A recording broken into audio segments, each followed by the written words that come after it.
أشهد أن محمدا رسول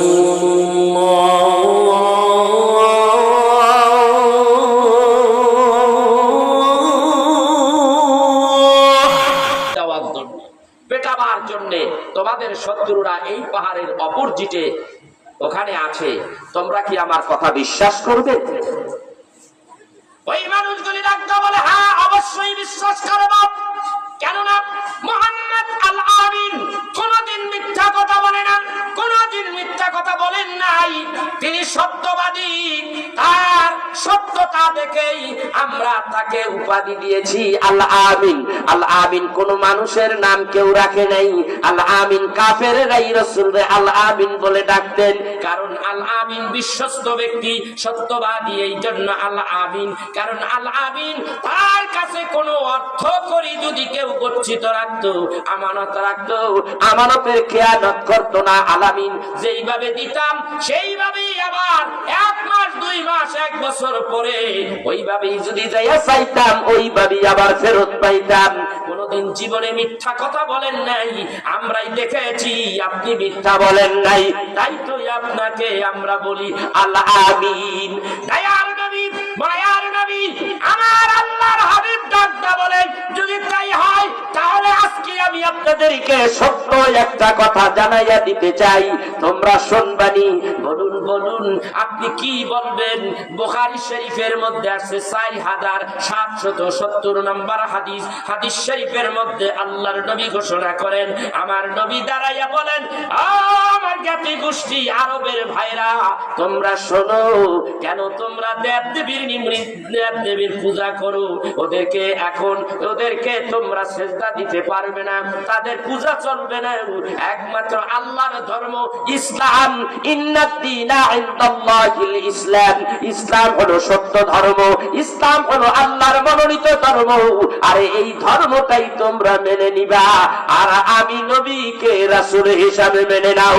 এই কথা বললেন, আয়াতে কারিমা তেলাওয়াত করলেন, হুয়াল্লাযী আরসালা রাসূলাহু বিল হুদা ওয়া দীনিল হক লিইযহিরাহু আলাদ-দীনি কুল্লিহি ওয়া কাফা বিল্লাহি শাহীদা। আমি নবী, আল্লাহ পাক আমাকে পাঠাইছে দ্বীনি হকের উপরে প্রতিষ্ঠিত করে, আমি নবীকে পাঠাইলো। আমি সেই নবী, এমন একটা ধর্ম নিয়ে তোমাদের কাছে এসেছি। পৃথিবীর মধ্যে যত ধর্ম আছে সমস্ত ধর্মের চাইতে শ্রেষ্ঠ ধর্ম আল্লাহ রাব্বুল আলামিন ঘোষণা করেছে, আর আমি হইলাম মুহাম্মাদুর রাসূলুল্লাহ। ওয়াল্লাযীনা মাআহু আশিদ্দাউ আলাল কুফার। আমি হইলাম মুহাম্মাদুর রাসূলুল্লাহ, আমি হইলাম আল্লাহর রাসূল, আল্লাহ প্রেরিত রাসূল, আমি হইলাম পয়গম্বর। আমার এই বার্তাগুলি তোমরা মেনে নাও। অমনি আবু লাহাব খাড়াইয়া গেছে, দাঁড়াইয়া ডাক কয়, ও আরববাসীরা, ও আমার জ্ঞাতি গোষ্ঠীরা, মুহাম্মাদের কি ভাবছেন? ইসলামটাকে আপনি ভাবছেনটা কি? দিনকে আপনি ভাবছেন কি? কত মেহনতের এই কারণে আজকে দিন এই পর্যায়ে এসেছে। বাংলাদেশটাই বলি, বাংলাদেশের মধ্যে লক্ষ লক্ষ আলেম ওলামা ওয়াজ করে কি করে না? রাত থেকে ওয়াজ করে, এই যে মেহনত করে, কোরআন হাদিসের কথাগুলি বলে, কোরআন সুন্নাহ ভিত্তিক যে আলোচনাগুলি করে এত কষ্ট করিয়া, তার রেজাল্ট কি হবে? তার রেজাল্ট হবে মানুষ শুনতেছে। আমরা লেখাপড়া করেছি, আমরা 14 বছর, 15 বছর, 16, 17, 20 বছর, 22 বছর, 25 বছর লেখাপড়া করছি। করতে কত কষ্ট হয়েছে এই কথাগুলি, এই ইতিহাসগুলি, এই হাদিসগুলি, এই কোরআনগুলি কণ্ঠস্থ করতে, ব্রেনের মধ্যে ঢুকাইতে আমাদের যে কত কষ্ট হয়েছে। আর আমরা ওয়াজ করে আপনারা শোনেন, আমাদের চাইতে বড় হুজুর হয়ে যাওয়ার কথা ছিল আপনাদের, কিন্তু আপনারা তো বড় হুজুর হইলেন না। আপনারা কোন হুজুর হইলেন? আপনারা গানের মধ্যেও আছেন, আর কিছু কিছু ওয়াজও আছেন, আর গান বেশি যারা গান প্রেমিক তারা আর ওয়াজে যায় না। এমন মানুষ বাংলাদেশে আছে কি নাই? কথা কয় না, কথা কয় না। এই মানুষগুলির বিচার করা দরকার। এই যে মানুষ আমরা এত কষ্ট করছি দিনের জন্য, আল্লাহর রাসূল এই দিনের জন্য কত কষ্টই না করেছেন, পারেনি? কথা কয় না। কষ্ট করেন নাই? একটু জিকির করেন লা ইলাহা ইল্লাল্লাহ ইলাহা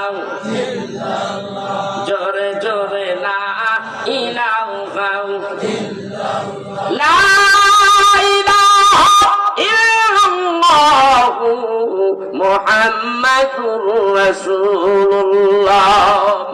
আমার আল্লাহ রাব্বুল আলামিন হাবিবুল্লাহ নবীকে বললেন, হাবিব দিনের দাওয়াত দেওয়া শুরু করে দেন। আপনি দিনের দাওয়াত দেন, আপনার কাজ হলো আপনি শুধু প্রচার করুন। ফাইন্নামা আলাইকাল বালাগ, আপনার কাজ হলো প্রচার করা। নবী গো আপনি প্রচার করুন। অনেক লম্বা ইতিহাস। নবীজি আমার প্রচার করা শুরু করে দিলেন, মানুষের কাছে ধর্মের কথা বলা শুরু করে দিলেন। কাবা বাইতুল্লাহর চতুর্দিকে, কাবা বাইতুল্লাহর বাহিরে, এই মক্কা নগরে যুগে যুগে মানুষেরা আসছে, এখনো আসে ব্যবসা বাণিজ্য করার জন্য। নবী যখন দিনের দাওয়াত, যখন আল্লাহর হাবিব দিনের দাওয়াত প্রকাশ্যে দেওয়ার জন্য আল্লাহ রাব্বুল আলামিন ঘোষণা করে দিলেন, আল্লাহর হাবিব দাওয়াত দিতে লাগলেন, মানুষের কাছে দাওয়াত দেয়। আর আবু জাহেল তার বিরোধিতা করে। গভীর মনোযোগ, গুরুত্বপূর্ণ আলোচনা এখন হবে। আমার ভাইরা, আমার বন্ধুরা, এই অবস্থায় আল্লাহর নবী যখন দাওয়াত দেয়, যে কাফেলার কাছে যায়, আবু জাহেল কিন্তু আগের থেকে তাদেরকে নিষেধ করে দিয়েছে, খবরদার মুহাম্মাদের কাছে যাইস না, মুহাম্মদ হলো পাগল, মুহাম্মদ হলো ম্যাড, মুহাম্মদ আবল তাবল কয়, মুহাম্মদ রে ভূতে ধরছে, মুহাম্মদ রে জিনে ধরছে, এই জন্য আবল তাবল কয়, মুহাম্মাদের কাছে যাইস না। আল্লাহর নবী দিনের দাওয়াত দেয়, কিন্তু কাজ হয় না। দিনের দাওয়াত দেয়, কাজ হয় না, কারণ আবু জাহেল তো আগে কাম দিয়ে দিছে। এ আমার ভাইরা, একদিন আল্লাহ রাব্বুল আলামিনের নবী কাবা বাইতুল্লাহর কিনারায় বাড়ির থেকে বের হয়ে আসলেন। কাবা শরীফটা যেই জায়গায়, পূর্ব দিকে নবীজির বাড়ি, পূর্ব দিকে বাড়ি, বিরাট বড় একটা পাহাড়, পাহাড়টা এইভাবে লম্বা, পিছন দিকে পাহাড়। এই পাহাড়ের নাম হলো জাবালে কুবাইস পাহাড়। তিনটা অংশ আছে এইখানে, তিনটা পাহাড়ের তিনটা অংশ একই সঙ্গে লেগে আছে। আমার ভাইরা, বিস্তারিত কথাগুলি বলবো। আমি আপনাদেরকে বলতে চাই, আল্লাহর হাবিবের এই বাড়িটাই হইল ওই জাবালে কুবাইস পাহাড়ের পাদদেশে। এত সুন্দর, এত একটা দামি পাহাড় ওইটা। ওই পাহাড়ের ইতিহাস আছে, অনেক ইতিহাস আছে। ওইখানে আমার আদি পিতা বাবা আদম আলাইহিস সালাতু ওয়াস সালামের কবর ছিল কোথায়? ওই জাবালে কুবাইস পাহাড়ের পাদদেশে। এই ইতিহাসটা কেউ জানে না, আপনি আমার কাছ থেকে শুনে নেন। এখন সেই বাবা আদম নবীর সেই কবর এখন কোথায় গেল, তার সেই লাশ কোথায় গেল, একটা ইতিহাস আছে। আমি একটু পরে চেষ্টা করব এইখানে আসার জন্য। হাবিবুল্লাহ নবী যখন দিনের দাওয়াত দেয়, কাজ হয় না। একদিন হাবিবুল্লাহ নবী ঘরের ভিতর থেকে বের হয়ে আসলেন, রাত্রি বেলা চলে আসলেন কাবা বাইতুল্লাহর কিনারায়। বাইতুল্লাহর কিনারায় ডাক ডাকয়, ওরে বাইতুল্লাহর মালিক, ওরে বাইতুল্লাহর মালিক, বাইতুল্লাহর প্রভু, কথা শোনো গো, আমি যে দাওয়াত দিতেছি, দাওয়াতে তো কোনো কাজ হয় না। দুই একটা মানুষ ইসলাম গ্রহণ করে, সেই পরিমাণ দাওয়াত দিলাম সেই পরিমাণ মানুষ পাই না। মানুষকে যখন দাওয়াত দেই, মানুষ গাহার দুলাইয়া চলে যায়। আল্লাহ রাব্বুল আলামিনের নবী বলে, আমি আপনারে বলছি ও ধৈর্য ধরেন। আর আপনার কাজ হলো আপনি দাওয়াত দিতে থাকেন।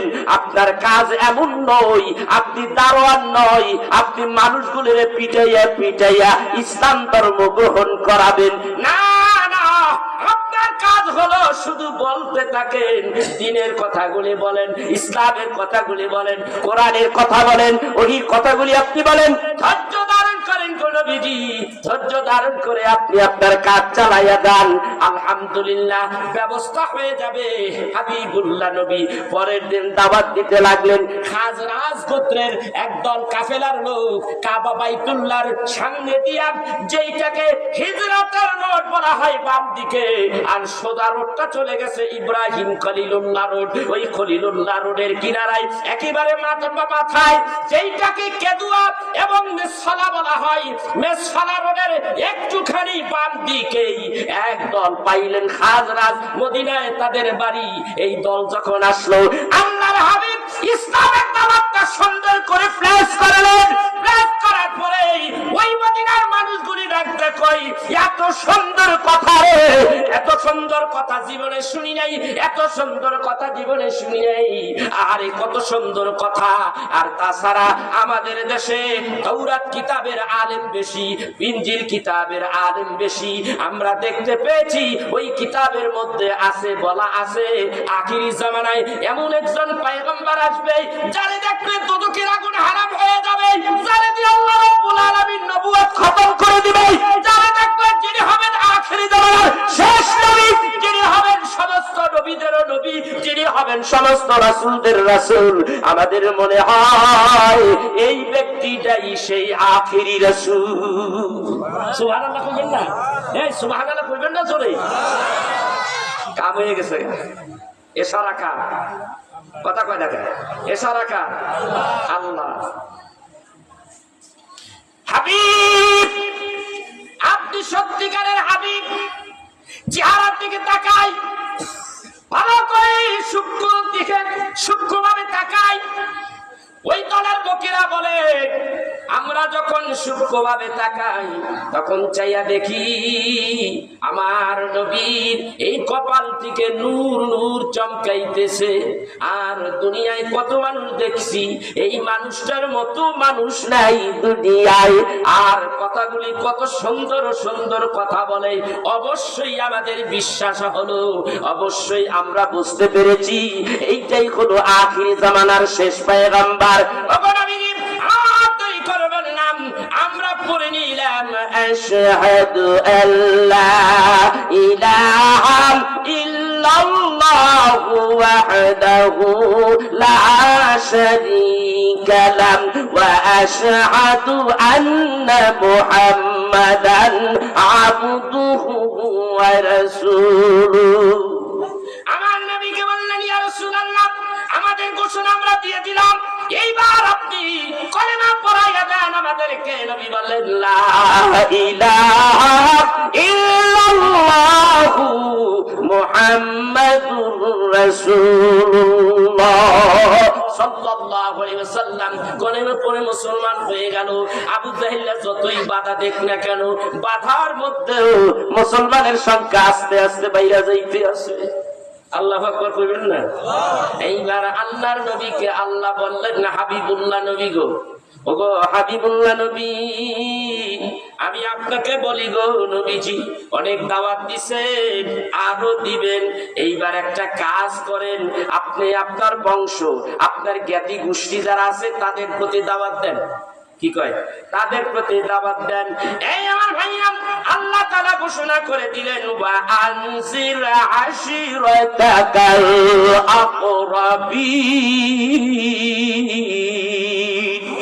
হাবিব, আপনি জ্ঞাতি গোষ্ঠী, আপনার জ্ঞাতি গোষ্ঠীর প্রতি এই ইসলামের দাওয়াতটা দিয়ে দেন। ভাইরা আমার, বন্ধুরা আমার, এই আয়াতে কারিমা এইভাবে যখন এসে গেল, এবার 4770 নম্বর হাদিস, বুখারীর হাদিস।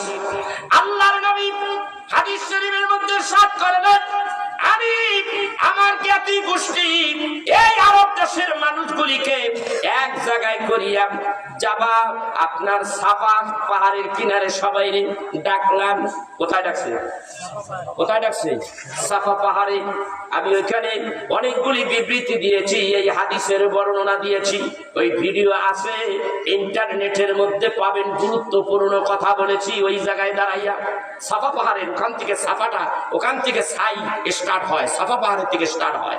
এই সাফা পাহাড় বাবা আদম আলাইহিস সালাম এখানে বসতেন, আর মারওয়া পাহাড়ের উপরে হযরতে মা হাওয়া আলাইহিস সালাম বসতেন। দুইজনে ওই জায়গা থেকে কথা বলতেন। আল্লাহু আকবার বলবেন না? দুইজনে ওখান থেকে দুইজনে কথা বলতেন, এখান থেকে ওখানে, ওখান থেকে এখানে। প্রায় ডিস্টেন্স হলো আধা কিলো। ডিস্টেন্স কত? পাহাড় একটা সাফা পাহাড় থেকে মারওয়া পাহাড়ের ডিস্টেন্স কত? আধা কিলোর একটু বেশি হবে, কম হবে না। বাবা আদম আলাইহিস সালাম এই সাফা পাহাড়ের উপরে বসে হযরতে হাওয়াকে ডাক দিতেন, মারওয়া পাহাড় উপর থেকে হাওয়ারে ডাক দিতেন, ইয়া হাওয়া। কথা বলতেন, অনেক কথা বলো, তা আমি পাহাড়গুলিকে কেটে কেটে ছেটে ছেটে ছোট করে ফেলেছে। এই সাফা পাহাড়ের কিনারে রাসূল আরবি সাল্লাল্লাহু আলাইহি সাল্লাম তার জ্ঞাতি গোষ্ঠীকে সব ডাকলেন। সবাই আসলো। আসার পরে এবার পাহাড়ের উপরে দাঁড়িয়ে রাসূল আরবি সাল্লাল্লাহু আলাইহি সাল্লাম ঘোষণা করতেছে, ও আরববাসীরা শোনো, এখানে বিভিন্ন গোত্রের মানুষও এসে পড়েছো, তোমরা আমাকে কেমন জানো? আপনি তো একজন ব্যক্তি, বিশ্বস্ত ব্যক্তি। বলে, আমি যদি এখন বলি যে এই পাহাড়ের অপোজিটে শত্রুরা ওত পেতে আছে তোমাদেরকে শান্তিং দেওয়ার জন্য, পেটাবার জন্য, তোমাদের শত্রুরা এই পাহাড়ের অপোজিটে ওখানে আছে, তোমরা কি আমার কথা বিশ্বাস করবে? ওই মানুষগুলি ডাকতে বলে, হ্যাঁ অবশ্যই বিশ্বাস করব। কেননা মুহাম্মদ আল আমিন কোনদিন মিথ্যা কথা বলে না, কোনদিন মিথ্যা কথা বলেন নাই। তিনি সত্যবাদী, তার সত্যতা দেখেই আমরা তাকে উপাধি দিয়েছি আল আমিন। আল আমিন কোন মানুষের নাম কেউ রাখে নাই। আল আমিন কাফেররাই রাসূলকে আল আমিন বলে ডাকতেন, কারণ আল আমিন বিশ্বস্ত ব্যক্তি, সত্যবাদী, এই জন্য আল আমিন। কারণ আল আমিন তার কাছে কোনো অর্থ করি যদি কেউ গচ্ছিত রাখতো, আমানত রাখতো, আমানতের খেয়ানত করতো না। আল আমিন যেইভাবে দিতাম সেইভাবেই আবার 1 মাস 2 মাস 1 বছর পরে ওইভাবেই যদি যাইয়া চাইতাম ওইভাবেই আবার ফেরত পাইতাম। কোনদিন জীবনে মিথ্যা কথা বলেন নাই, আমরাই দেখেছি আপনি মিথ্যা বলেন নাই, তাই তো আপনাকে আমরা বলি আল আমিন। দয়ার নবী, মায়ার নবী, আমার আল্লাহর হাবিব ডাকটা বলেন, যদি তাই হয় তাহলে আজকে আমি আপনাদেরকে সত্য একটা কথা জানাইয়া দিতে চাই, তোমরা শুনবানি। বলুন বলুন, আপনি কি বলবেন? বুখারী শরীফের মধ্যে আছে 4770 নম্বর হাদিস। হাদিস শরীফের মধ্যে আল্লাহর নবী ঘোষণা করেন, আমার নবী দাঁড়াইয়া বলেন, আমার জ্ঞাতি গোষ্ঠী আরবের ভাইরা, তোমরা শোনো, কেন তোমরা দেব দেবীর পূজা করো? ওদেরকে তোমরা সিজদা দিতে পারবে না, তাদের পূজা চলবে না। একমাত্র আল্লাহর ধর্ম ইসলাম, ইন্নাদ-দীনা ইনদাল্লাহিল ইসলাম। ইসলাম হলো সত্য ধর্ম, ইসলাম হলো আল্লাহর মনোনীত ধর্ম। আরে এই ধর্মটাই তোমরা মেনে নিবা, আর আমি নবীকে রাসূল হিসাবে মেনে নাও। এই কথা বললেন, আয়াতে কারিমা তেলাওয়াত করলেন, হুয়াল্লাযী আরসালা রাসূলাহু বিল হুদা ওয়া দীনিল হক লিইযহিরাহু আলাদ-দীনি কুল্লিহি ওয়া কাফা বিল্লাহি শাহীদা। আমি নবী, আল্লাহ পাক আমাকে পাঠাইছে দ্বীনি হকের উপরে প্রতিষ্ঠিত করে, আমি নবীকে পাঠাইলো। আমি সেই নবী, এমন একটা ধর্ম নিয়ে তোমাদের কাছে এসেছি। পৃথিবীর মধ্যে যত ধর্ম আছে সমস্ত ধর্মের চাইতে শ্রেষ্ঠ ধর্ম আল্লাহ রাব্বুল আলামিন ঘোষণা করেছে, আর আমি হইলাম মুহাম্মাদুর রাসূলুল্লাহ। ওয়াল্লাযীনা মাআহু আশিদ্দাউ আলাল কুফফার। আমি হইলাম মুহাম্মাদুর রাসূলুল্লাহ, আমি হইলাম আল্লাহর রাসূল, আল্লাহ প্রেরিত রাসূল, আমি হইলাম পয়গম্বর। আমার এই বার্তাগুলি তোমরা মেনে নাও। অমনি আবু লাহাব খাড়াইয়া গেছে, দাঁড়াইয়া ডাকটা কয়, ও আরববাসীরা, ও আমার জ্ঞাতি গোষ্ঠীরা, মুহাম্মাদের সব কথা মানা যাবে, এই কথা মানা যাবে না। চিন্তা করছেন কারবারটা? এইবার সত্য কইল, আগের সত্য সব মানলো, এখনকার সত্য কথা আর মানে না। তাইলে বুঝা যায়, হিদায়াত চাইলেই হিদায়াত পাওয়া যায় না, আবার হিদায়াত না চাইলেও পাওয়া যায় না। তাইলে বুঝা যায় হিদায়াত আল্লাহ পাকের একটা বড় নিয়ামত, ঠিক কিনা জোরে কোন? আল্লাহ যদি হেদায়াত দেয় ওই মানুষটাই হেদায়াত পায়, আল্লাহ যদি না দেয় তাইলে হেদায়াত পায় না। আয়াতে কারিমা মনে হয়ে গেল, আল্লাহ তাআলা নিজে বলেন কি, মাইয়াহদিহিল্লাহু الله فلا مضل له ومن يضلله فلا هادي له سبحان الله বলেন আল্লাহ বলেন আমি যাকে হিদায়াত দেই কোন মানুষ তারে গোমরাহিতে ডেকে ডেকে নিতে পারে না তাদেরকে গোমরাহ করতে পারে না আর আমি আল্লাহ রব্বুল আলামিন যারে হিদায়াত দেই না যাকে আমি ডাস্টবিনের মধ্যে সুবাইয়া রাখি মলমূত্রের মধ্যে রেখে দেই যারে আমি গোমরাহির মধ্যে রেখে দেই কোন মানুষ হাজারো বার দাওয়াত দিয়া তারে হিদায়াত দিতে পারে না ঠিক কিনা জোরে কোন হিদায়াতের মালিক কে আল্লাহ জোরে কোন হিদায়াতের মালিক কে জোরে কোন হিদায়াতের মালিক হইল আল্লাহ ওয়া আলাল্লাহি কাসদুস সাবিলি ওয়া মিনহা জাইরুন ওয়া লাউ শাআল হাদাকুম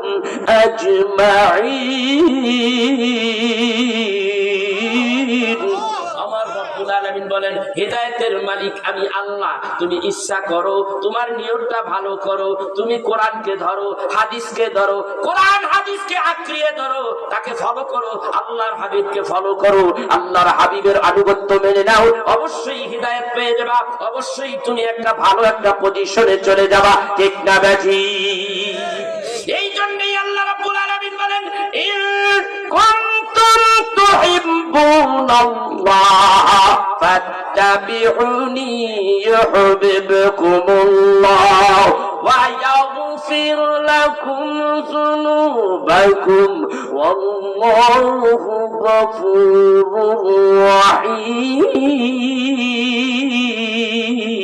রহিম আমার আল্লাহ ডাক দেখই যদি হাবিবের আনুগত্য করতে পারো হাবিবের আনুগত্য হলো আমার আনুগত্য আমার হাবিবুল্লাহ নবীর আনুগত্য হলো আমার আনুগত্য আমার হাবিবুল্লাহ নবীর আনুগত্য করলে তোমাদের কপাল ভালো হবে আর জীবনে যত গুনাহ করেছো সমস্ত গুনাহগুলি আমি আল্লাহ maaf করে দেব জোরে জোরে কি বলা যাবে সুবহানাল্লাহ হাবিবুল্লাহ নবী হলো আমার বাস্তব কোরআন বাইরে আমার 30 পারা কোরআন লেখা পাতার মধ্যে পৃষ্ঠার মধ্যে ওই কোরআনের কোনো প্রাণ নাই আর হাবিবুল্লাহ নবীর চরিত্র শুরু থেকে শেষ পর্যন্ত গোটা কোরআন শরীফটাই হাবিবুল্লাহ নবীর চরিত্র আর হাবিবুল্লাহ নবীর চরিত্রের ভিতরে প্রাণ আছে না নাই ওই প্রাণের অনুগত্য করলেন ওই প্রাণের অনুগত্য যদি করো আল্লাহ পাক কয় কুল আতিউল্লাহ ওয়া আতিউর রাসূল ওয়া উলিল আমরি মিনকুম আমার কথা মানো বিনা ইতাতে আমার হাবিবের মানো আমার হাবিবের আনুগত্য করো আমার হাবিবের আনুগত্য করো আল্লাহর কথা নবীর কথা যেই আলেমরা বলে যেই ওলি আল্লাহরা বলে এদের আনুগত্য করো কারণ এদের আনুগত্য হলো আল্লাহর আনুগত্য সুবহানাল্লাহ বলে নিজের বানাইয়া কোনো কথা তারা বলে না এই জন্য ভাইয়েরা আমার বন্ধুরা আমার সূরাতুল মাইদা 56 নম্বর আয়াত মোবাইল আছে কারো কাছে মোবাইলে কি আছে কোরআন শরীফ আছে কারো আর দেন তো আমার একটু সূরা মাইদাটা বাইর করেন কার কাছে চলবেন ভাইয়েরা আমার বন্ধুরা আমার ওই নবী আখিরি জামানার নবী যেই নবীর হাতে কলেমা পড়ে মুসলমান হলাম যেই নবীর হাতে কলেমা পড়ে সাহাবীরা মুসলমান হলো তাদের দাম বাইরে গেল কারণ একটাই হলো নবীর কারণে কার কারণে যদি তারা নবী না মানতো তাইলে তারা আবু জাহেলের মতো হইতো নবীকে যখন মানছে নবীর ইত্তেবা করেছে তাদের মর্যাদা বাইরে গেছে সাহাবীদের মর্যাদা কেমন রে বাবা ছোট্ট সাহাবী সবার ছোট্ট সাহাবী তার নাম হলো ওয়াসি হাদিস শরীফের মধ্যে আসছে হযরতে ওয়াসি নবীজির কাছে গেলেন এইবার মক্কা বিজয়ের সময় ওয়াসি নবীজির কাছে গেলেন নবীজির কাছে যাইয়া কলেমা পড়ে মুসলমান হলেন মুসলমান হওয়ার পরে আল্লাহর নবী বলেন আমার ওয়াসি হলো সবচাইতে ছোট্ট সাহাবী ওয়াসির এমন মর্যাদা সবার চাইতে ওয়াসির মর্যাদা এমন বড় পীর আব্দুল কাদের জিলানী রাহমাতুল্লাহ আলাইহি বলেন আমি এত বড় একজন ওলি হয়েছি অথচ ওয়াসি যদি ছোট্ট সাহাবী হয় ওই সাহাবী যদি ঘোড়া চালাইয়া চলতে থাকে আর ঘোড়ার পায়ের নিচে ধুলাগুলি যখন উড়তে থাকে ওই আর একটা ধুলার বুজুর্গ আমি আব্দুল কাদের জিলানীর নাম কেমন একটু বোঝেন তো দেখি। তাইলে বন্ধু বানাইবেন কারে? কথা কয় না, বক্তা খোলেন তাড়াতাড়ি। বন্ধু বানাইবেন কারে? আমার নবীকে। সেজন্য ভাইরা বাইর করে রাখেন চাবনে।